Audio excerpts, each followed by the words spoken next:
Rumpelstiltskin by the Brothers Grimm. By the side of a wood, in a country a long way off, ran a fine stream of water, and upon the stream there stood a mill.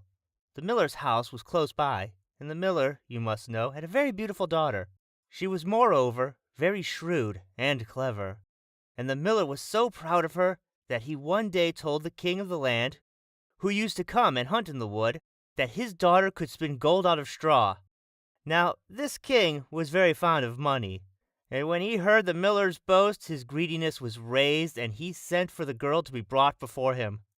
Then he led her to a chamber in his palace where there was a great heap of straw, and gave her a spinning wheel, and said, "All this must be spun into gold before morning, as you love your life." It was in vain that the poor maiden said that it was only a silly boast of her father, for that she could do no such thing as spin straw into gold. The chamber door was locked, and she was left alone. She sat down in one corner of the room and began to bewail her hard fate, when on a sudden the door opened, and a droll-looking little man hobbled in and said, "Good morning to you, my good lass. What are you weeping for?" "Alas," said she, "I must spin this straw into gold, and I know not how." "What will you give me," said the hobgoblin, "to do it for you?" "My necklace," replied the maiden. He took her at her word, and sat himself down to the wheel and whistled and sang, round about, lo and behold, reel away, straw into gold." And round about the wheel went merrily. The work was quickly done, and the straw was all spun into gold. When the king came and saw this, he was greatly astonished and pleased, but his heart grew still more greedy of gain, and he shut up the poor miller's daughter again with a fresh task. Then she knew not what to do, and sat down once more to weep. But the dwarf soon opened the door and said, "What will you give me to do your task?" "The ring on my finger," said she. So her little friend took the ring and began to work at the wheel again, and whistled and sang, round about, lo and behold, reel away, straw into gold," till long before morning all was done again. The king was greatly delighted to see all this glittering treasure, but still he had not enough. So he took the miller's daughter to yet a larger heap, and said, "All this must be spun tonight, and if it is, you shall be my queen." As soon as she was alone, that dwarf came in and said, "What will you give me to spin gold for you this third time?"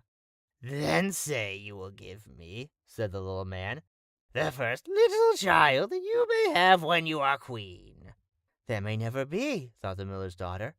And as she knew no other way to get her task done, she said she would do what he asked.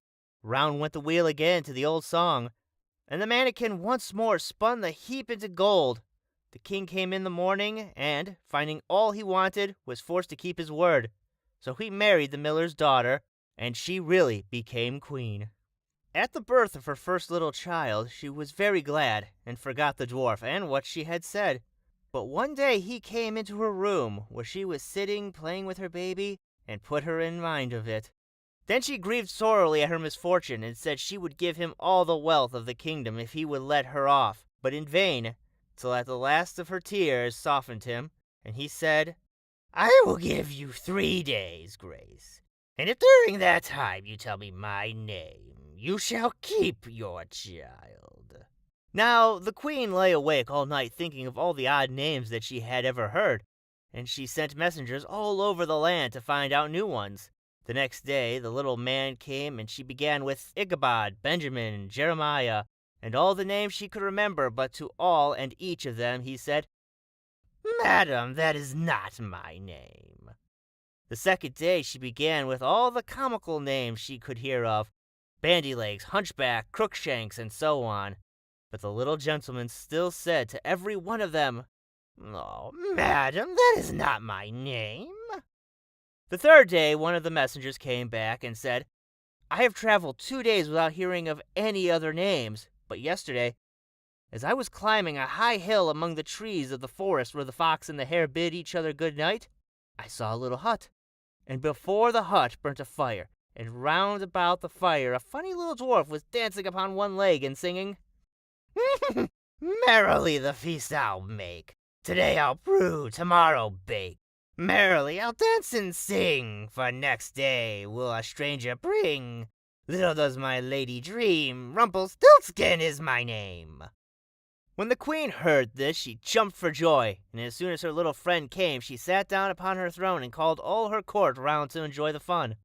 And the nurse stood by her side with the baby in her arms, as if it was quite ready to be given up.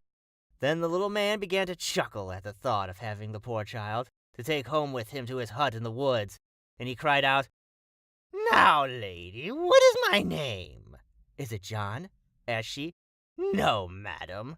"Is it Tom?" "No, madam." "Is it Jemmy?" "It is not."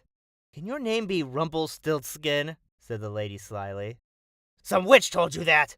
cried the little man, and dashed his foot in a rage so deep into the floor that he was forced to lay hold of it with both hands to pull it out. Then he made the best of his way off, while the nurse laughed and the baby crowed, and all the court jeered at him for having had so much trouble for nothing, and said, "We wish you a very good morning and a merry feast, Mr. Rumpelstiltskin."